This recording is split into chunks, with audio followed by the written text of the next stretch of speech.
42 done every week. The second one, they charge us $100 every week for extra driver when there is no extra driver. By TSC law, you only allow me to fly taxi for 12 trips. That's why we have a driver and a night driver. Why they night driver and I can understand if that was the third person, if I know what 2 days, 4 days, the third person take a guy extra, people not extra, and we're paying $100 every week. We've been doing it for 2 years, more than 2 years, and I don't think we're going to be, and we just want to save money, live in a decent neighborhood, send our kids to college, own houses, but the way they treat us, we're not going to be able to do it. And NYPD, DSD, dispatcher, even the dispatcher take advantage of these drivers. Even the hotel, before you get an airport trip, you have to pay $5. $5 for JFK, you get $10. $2 for LaGuardia. And that's all.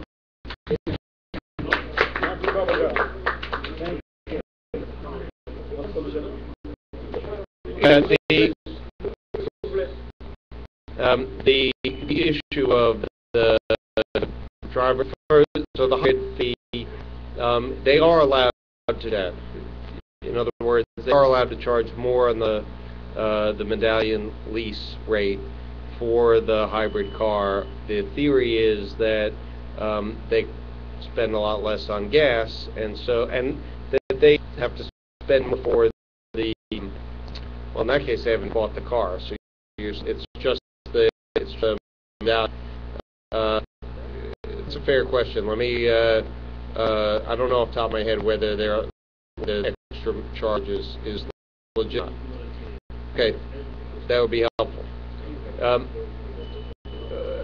We've been trying to understand what it is with the extra driver fee, which I know is a common charge, and I think that what it is that the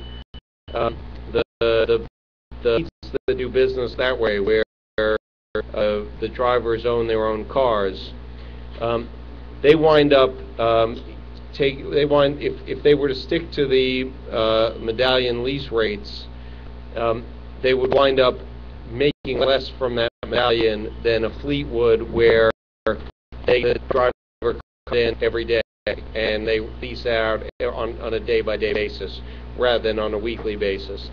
And they're trying to make up that difference.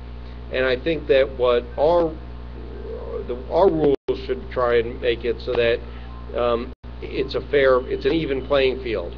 Whether you do business by leasing out by the week or whether you do business leasing out day by day, that it's the same. Otherwise, people are going to try and get around it. So we have been looking at those lease rates and seeing how we can make it so that it's an even playing field across.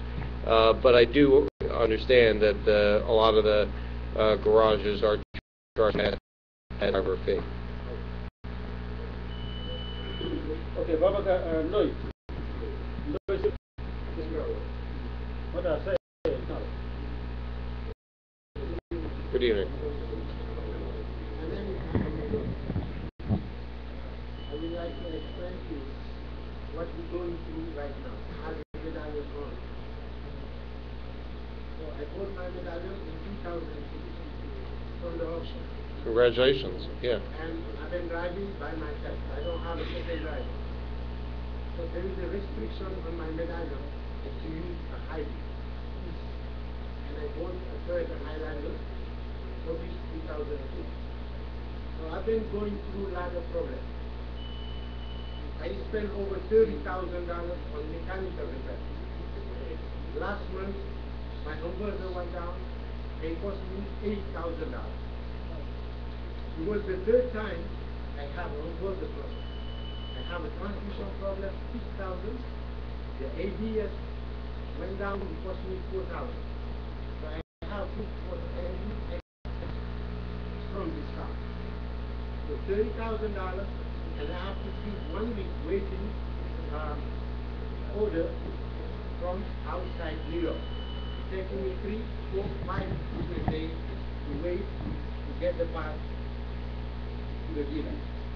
So I've been losing a lot of money, and I know a lot of friends who both with iron at the same time who just change the part now to get for the scale. And then you buy a car, and then you pay the car note for 3 years. So when the car is paid off, at least you get $1,000 or $1,200 a month from your pocket. So if you have to change the car and go borrow another car loan, it's too hard for us. And then we like to let you know what we're going through right now. Okay. Myself, that is number 1. And number 2 is driver must, owner must drive at least 210 shifts a year. It's too many. It's too many. If you don't drive, if you don't pass 210 shifts, you get a letter from the TSC. And I have people I know who went to court because it's 210 shifts. Right. Number 2. And number 3, which is the last one, I'm sorry, is advertisement. If you buy a medallion like myself, and then you pay, I have to pay over 3,000 medallion note every month. $470 for my insurance. And I have a house, I'm paying a note in my house, paying for my kids, and everything. All the expense is so much.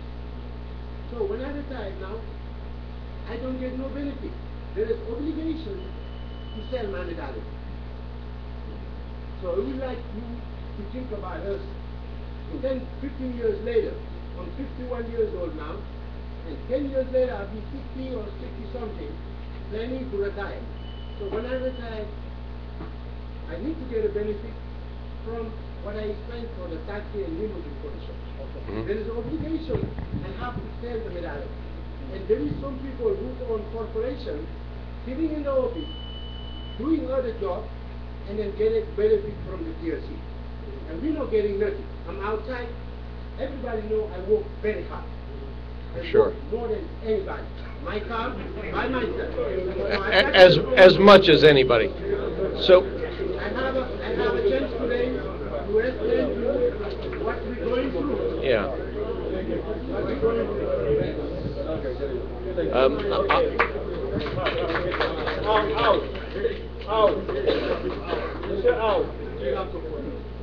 Okay, I thank you. Okay, I appreciate your.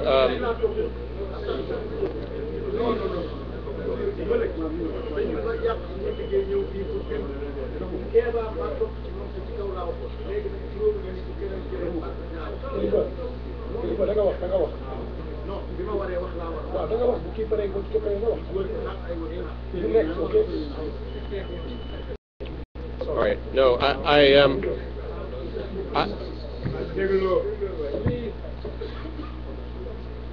yeah.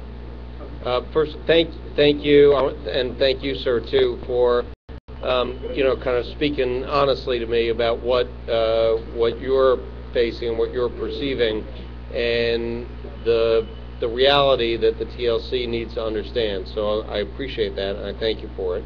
On two things that you really raised, one is about the vehicle, and the other is the owner must drive. The owner must drive. We do think that 210 is too much. We have we're going to be coming out very soon with the public notice of a change in our rule that will lower that number of shifts. And we have not, even though you are correct that we sent out summonses, now with TPEP we can enforce the owner must drive rule, which we weren't able to for a while. We have only sent out for people who were 190 shifts or below. So that, because 210 is a lot. And especially we understand that a lot of drivers might, be worked for 9 months and go visit family in their country of origin for a month or two at a time, and our rules have to accommodate that because that's an important part of the driver community. So we are going to be lowering that. That will also enable our rule change will create an option for somebody who owns an owner must drive medallion after they've driven for 10 years to lease it to what we're calling a long-term driver, somebody who owns their own vehicle, because people ought to be able to retire at a certain point. So that's a rule that change that we're going to be proposing in the commission. I think it will be public in the next week or 2 weeks, and we hope to vote on it in June. The Tax Limousine Commission meets once a month to consider rules changes, and I think we should possibly July, but I hope it should be for the June meeting that we'll be able to do that. In terms of the vehicle, and I really want people to hear me on this. We've struggled to figure out what's the most fair approach to drivers and to the public. In the past, the approach to the TLC has been to authorize a number of different vehicles. I think that approach has some problems. First of all, we're kind of saying, hey, it's on you if you bought this car and it doesn't, and it's that model doesn't work that well as a taxi. You're stuck with the problem there. Second, and it doesn't really give us the leverage with the auto manufacturer to insist that they be a good supplier and that they don't make somebody wait weeks and weeks for a part, and that if there's a persistent problem, because the taxi use is very distinctive. Most driver, they get the Highlander, and it would be fine for regular people, but for a taxi, it doesn't function as well, maybe. So that's why we have embarked on this project that they call it the Taxi of Tomorrow. But the point of it, not that that's a fancy label. The point of it is we're going to pick one company that will be the supplier of the New York City taxi, and that will be under contract to the TLC, and a contract that has performance standards in it, so that we can act on behalf of the owners and the drivers, but in demanding good service. So not just now you buy the car, you're one of 5 million customers a year and nothing bad about Toyota. I'm not looking to single them out. You could say the same about Ford or any of the other suppliers. They don't now. There's no way to insist that they give good service to the taxi industry. And we're going to be announcing very shortly the supplier that we picked, and it's after an extensive process. We put out what they call a request for proposal. It's like a competitive bidding document. We got 7 responses from major automakers, and we will designate one as the supplier, that then we can have some accountability from them. So, there are people in the industry who think it's a bad idea to say, let me pick. If I want to buy from Toyota, let me buy. If I want to buy from Ford, let me buy. If I want to buy from Honda, if I want to buy from Nissan. And I understand that, in general,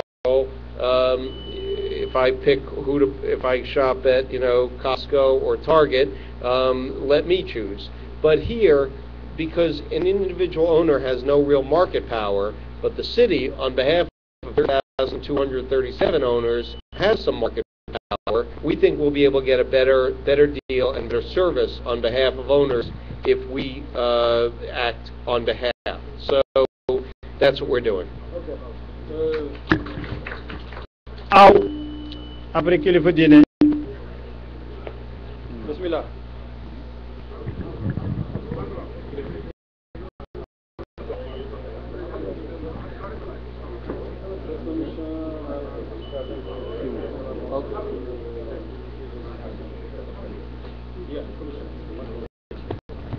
wax nañu ne commission mu dem, donc nañu xool montre yi tey gàttal wax ji.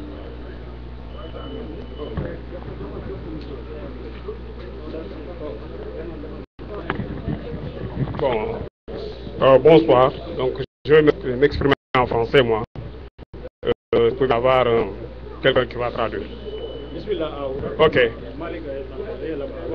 Ma première question est de savoir est-ce que les conducteurs de vélo sont respectés? Parce que le problème est que